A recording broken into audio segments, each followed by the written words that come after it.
अमेरिकी राष्ट्रपति George W Bush की भारत यात्रा पर हमारे विशेष कार्यक्रम सीधे नेशनल स्टेडियम दिल्ली से और वॉशिंगटन इस्लामाबाद एक साथ जहां हम बातचीत कर रहे हैं आग गले लग जा के इस खास कार्यक्रम में आपका एक बार फिर स्वागत है। हम ब्रेक के पहले चर्चा कर रहे थे क्या भारत और अमेरिका की विदेश नीति और उनके रिश्ते पाकिस्तान से अलग और अलग हो सकते हैं। हमारे यहाँ जो पैनलिस्ट हैं उनका साफ कहना है कि भारत तो इस दिशा में सोच रहा है। राशिद साहब इस वक्त हमारे साथ इस्लामाबाद में है। लोगों का यह कहना है कि पाकिस्तान इस दिशा में सोचने के लिए तैयार नहीं है। जब भी भारत और अमेरिका की बात आएगी कहीं ना कहीं पाकिस्तान जो है वो अमेरिका को बीच में लाने की कोशिश करता है। रशीद साहब क्या कहना है आपका इस आरोप पर? देखिए, मेरा ख्याल है एशियन सोसाइटी की तकरीर बड़ी वाज़ेह है। बुश ने वही बात की है जो कि पाकिस्तान करता है कि कश्मीरियों को मुतमिन करना ज़रूरी है और पाकिस्तान और हिंदुस्तान मसला कश्मीर पर मिल बैठे और इसका हल तलाश करें। जहाँ मेरे एक दोस्त ने यह कहा टेररिज्म, तो हमने 800 जवानों को ने जाने देकर टेररिज्म के खिलाफ अपनी जो है कमिटमेंट को निभाया है। खुद प्रेसिडेंट मुशर्रफ पे 2 हमले हुए हैं और इस वक्त हमारी 60-70 हज़ार फोर्सेस जो हैं वो टेररिज्म के और टेररिस्ट और इंतहा पसंदों के खिलाफ नबरू आजमा है। और ये कहना कि ये हमारे खिलाफ बात जाती है, मैं समझता हूँ ये हमारी पॉजिटिव बात जाती है। ये सोचने का अंदाज है, आप किस एंगल से सोचते हैं और हम किस एंगल से सोचते हैं। हम जिस एंगल से सोचते हैं वो ये है कि जितने भी लोग अब तक, क्या आप मानते हैं कि पाकिस्तान जो है पाकिस्तान जो आतंकवाद के मुद्दे पर बहुत कड़ाई के साथ काम कर रहा है, क्या आप रशीद साहब की इस बात से इत्तेफाक रखते हैं? देखिए, अब कर रहे हो तो अच्छी बात है, लेकिन दुनिया के मन में ये शक पैदा है और ये पिछले कुछ वर्षों से उनके किए हुए कामों का नतीजा है, जिसके चलते दुनिया के मन में और भारत के मन में भी ये शक है कि टेररिज्म का सपोर्ट पाकिस्तान से हो रहा था। लेकिन 11 सितंबर के बाद इन्होंने अपनी राय बदल दी है सब चीज़ों के बारे में। ये अच्छी बात है, चूंकि मुशर्रफ साहब जब खुद आए थे और हम सब लोग जब आगरा गए थे तो वो आगरा के समिट में भी बार बार उनका टेररिस्टों के बारे में कहना होता था कि ये स्वतंत्रता संग्राम के सेनानी हैं, फ्रीडम फाइटर हैं। लेकिन 11 सितंबर के बाद उनकी भाषा बदल गई। मैं इसका स्वागत करता हूँ अगर ये बात है और सचमुच पाकिस्तान इसके लिए कमिटेड है। लेकिन आज भी दुनिया इस बारे में पाकिस्तान को शक की निगाह से एक सवाल कहीं ना कहीं जो कांग्रेस सरकार हमारे ख्याल से बनता सवाल ये कि जब तक एनडीए की सरकार थी आतंकवाद के मुद्दे पर भले ही कुछ ज्यादा ना हो लेकिन शोर बहुत होता था एनडीए की तरफ से। आपकी सरकार आने के बाद से कम ये शोर बिल्कुल खत्म हो गया। तो क्या आप ये मानकर चल रहे हैं कि पाकिस्तान की तरफ से क्रॉस बॉर्डर टेररिज्म का सपोर्ट खत्म हो गया है और अब रिश्ते बहुत बेहतर हो गए? बिल्कुल नहीं। अगर आप वक्तव्य पढ़ें, औपचारिक वक्तव्य प्रधानमंत्री के, सरकार के जरूर कुछ फर्क पड़ा है लेकिन बहुत ज़्यादा अप्रिशिएबल फर्क नहीं पड़ा है। ये औपचारिक रूप से लिखित वक्तव्य है और हमने ये बार बार कहा है कि यद्यपि माहौल कुछ बदला है, एक अंतर्राष्ट्रीय माहौल बना है आतंकवाद के विरोध, लेकिन जब तक कि पाकिस्तान हर प्रकार से डायरेक्ट या परोक्ष रूप से किसी प्रकार का समर्थन जब तक वो नहीं कठोर रूप से रोकेगा तब तक ये चलता रहे। निहारिका इस वक्त हमारे साथ है वॉशिंगटन में, जिनके साथ वहाँ पे अनुपम श्रीवास्तव है, संजय पुरी है और स्वदेश राणा। निहारिका, आपने पूरी बातचीत सुनी, क्या आपको लगता है कहीं इस बीच में जो वहां से अमेरिका का व्यू पॉइंट है, जो वहां पर लोग बैठ के इस पूरी यात्रा को देख रहे हैं, क्या वो देखते हैं कि इस यात्रा को एक ऐतिहासिक रूप में देखते हैं? कहीं उनको लगता है कि पाकिस्तान और हिंदुस्तान के बीच में जो शिथिलता आई है वो इस रिश्ते को और तेजी दे सकती है? निहारिका। आशुतोष, यही सवाल मैं अनुपम श्रीवास्तव से करना चाहूंगी। ये बताइए कि इस पूरी यात्रा से आपकी क्या आशाएं बंधी हुई हैं?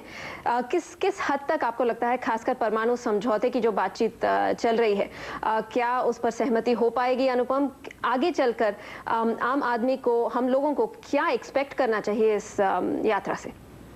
निहारिका, यदि आप परमिट करें तो मैं आशुतोष और आपका सवाल जोड़ के जवाब देता हूं।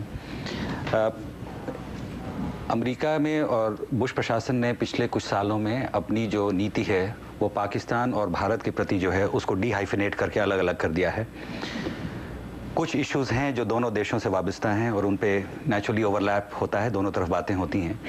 लेकिन उनके अलावा पाकिस्तान के प्रति इनका दूसरा एक नज़रिया है जिसमें कि वो ग्लोबल एराई हैं वॉर ऑन टेरर में, और प्रतिरक्षा, काउंटर टेररिज्म, उससे रिलेटेड जो बातें हैं उस पर बात हो रही है। यहाँ पे मैं आपको टोकना नहीं, इंटरप्ट करना चाहूंगी ये पूछने के लिए कि अमेरिका आपने कहा डीहाइफिनेट करता है, लेकिन इस यात्रा में वो भारत जा रहे हैं और पाकिस्तान जा रहे हैं, तो इसको लेकर भी काफी नाराजगी है यहाँ पे कि भारतीय खेमे में एक तरह से कह सकते हैं कि अगर आपको पाकिस्तान जाना ही है तो आप एक अलग ट्रिप करिए, अब भारत के साथ क्यों जोड़ रहे हैं। तो इस तरह से फिर से रीइंफोर्स हो जाता है कि भारत और पाकिस्तान को एक ही तराजू में एक तरह से तोला जा सकता है। और दूसरी बात ये एलाय और दोस्त, पाकिस्तान को राष्ट्रपति बुश एलाय बुलाते हैं, भारत को दोस्त बुलाते हैं। क्या उन बातों से समझा जाए कि भारत को अलग तरीके से अमेरिका देखता है और पाकिस्तान को अलग?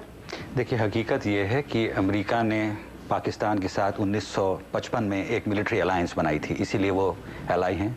और अभी मेजर नॉन नेटो एलाई भी का दर्जा उन्हें 2 साल पहले करीब मिला था। तो अलायंस उनकी है, एक फॉर्मल चीज़ होती है, एक लीगलिस्टिक चीज़ होती है। भारत के साथ एक मैत्री और प्रगाढ़ संबंध बन रहे हैं, इसीलिए ये उनको दोस्त कहते हैं और पाकिस्तान को एलाई कहते हैं।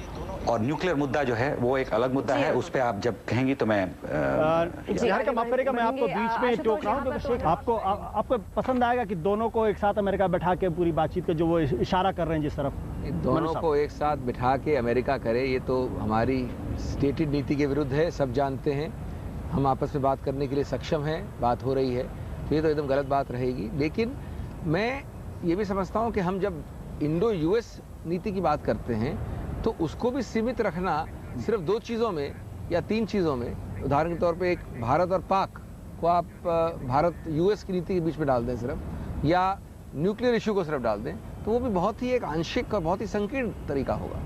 तो बहुत बड़ा एक, वैसे मैंने कहा कि बहुआयामी चीज़ है और इसलिए इसको इतना संकीर्ण नहीं देखना चाहिए। लेकिन ये किसी प्रकार का परोक्ष रूप से या डायरेक्ट रूप से अगर ये सजेस्ट कर रहे हैं, हिंट कर रहे हैं कि यूएस का मीडिएशन होना चाहिए, हस्तक्षेप होना चाहिए, तो बिल्कुल गलत होगा। साहब, क्या आपको लगता है ये संभव है? संक्षेप में नहीं, ये संभव होना पड़ेगा। देखिए, अगर आप भारत और अमेरिका के संबंधों को देखते हैं तो जो उस असली मुद्दा है वो ये है कि भारत ने हमेशा से अमेरिका के साथ प्रगाढ़ संबंधों की कोशिश की है और हर वक्त प्रश्न ये उठ के आता है कि भारत के साथ अमेरिका रेस्पेक्टेबल और इक्वल रिलेशनशिप रख पाएंगे कि नहीं रख पाएंगे। ये न्यूक्लियर मुद्दा भी उसमें जुड़ा हुआ है और उम्मीद हमें ये करनी चाहिए कि इस निर्णायक दौर से गुजरते हुए अगर अमेरिका ये साबित कर सके कि भारत हमारे साथ कंधा से कंधा मिलाकर नई विश्व की रचना में मिल सकता है, तो वो सबसे बड़ा, तब ये विजिट हिस्टोरिक बनेगी। सही बात मनीष साहब, आपने जो बात छेड़ी है, आप सुनना चाहेंगे या इसने? देखिए, माफ करिएगा, हमारे पास थोड़ी समय कमी है। बहुत बहुत शुक्रिया मनीष साहब, आप आए और आपने इस बहस में शिरकत की। और आशीष साहब, आपका भी बहुत बहुत शुक्रिया, आपने समय निकाला हमारे लिए और इस बहस में शिरकत की। आपकी बात यहाँ से वाशिंगटन और दिल्ली सब जगह सुनी गई। बहुत बहुत शुक्रिया एक बार आपका फिर। और हम इस मकाम पर लेते हैं एक कमर्शियल ब्रेक और ब्रेक के बाद लौटेंगे तो सीधे बातचीत जारी रहेगी। हमारे साथ होंगे सतीश चंद्रा साहब, जो डिप्टी नेशनल सिक्योरिटी एडवाइजर रह चुके हैं। बहुत अहमियत उनकी बातों की होती है और वो हमारे साथ होंगे इस ब्रेक के बाद। लेकिन एक छोटा सा कमर्शियल हम ब्रेक लेंगे। रशीद साहब, एक बार फिर आपका बहुत बहुत शुक्रिया।